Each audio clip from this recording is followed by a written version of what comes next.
Next in line is Abraham Maslow. Maslow studied employee motivation intensively and proposed a hierarchy of needs, which is shown next.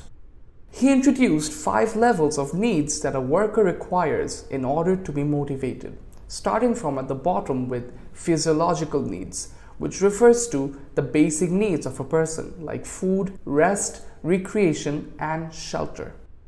Next comes safety and security needs, which discusses the protection against danger, poverty, and the need for fair treatment. After this level comes the social needs, where the worker must feel a sense of belonging amongst the team. Then comes esteem needs, where the worker seeks out status, recognition, and independence. Once the worker completes this stage, he or she reaches the top of the hierarchy of needs. The top of the pyramid has self-actualization, which refers to a stage where employees have a sense of fulfillment with their work, which is the highest a person can go using this theory. This theory basically talks about the fact that employees need much more than just money to be motivated.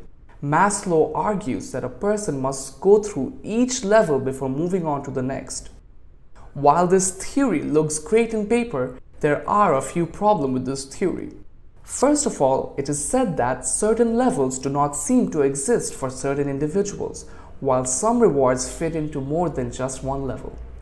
This disparity has always been a problem for this theory. They have to identify the level that the job provides and the needs of the person who would be carrying out the job.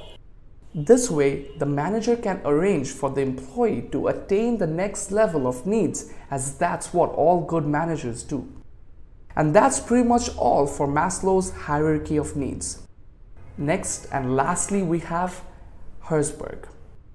We have another Frederick, but this time Friedrich Herzberg.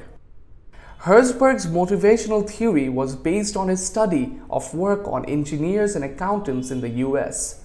According to Herzberg, humans have basically 2 sets of needs. One is hygiene, which refers to the basic needs of human beings, while the other was called motivators, factors that boost psychological growth. It should be noted that hygiene factors highlight the things that workers deserve. These do not motivate them, while motivators are factors that lead to psychological growth, resulting in motivation. Let us take a look at a few examples for each set of needs. Hygiene factors include salary, security, status, working conditions, company policies and administration, relationship with supervisor, relationship with subordinates, and more. These factors must be satisfied, otherwise it could lead to demotivation. But like I said earlier, these factors alone do not motivate workers.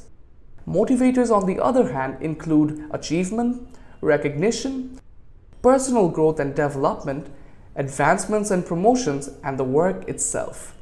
These factors can motivate workers unlike hygiene factors. And with all this, we conclude our discussion on motivation theories. But before we move on to the next part, let us have a review of the things we have learned so far. In today's video, we started by talking about why people work and then moved on to the motivational theories, where we discussed 3 theories. First was Taylor's theory, where he said money is the main motivator. After him, we discussed Maslow and his hierarchy of needs. And finally, we spoke of Herzberg and his hygiene versus motivators theory. In the next part of the lecture, we will look at the factors that motivate workers.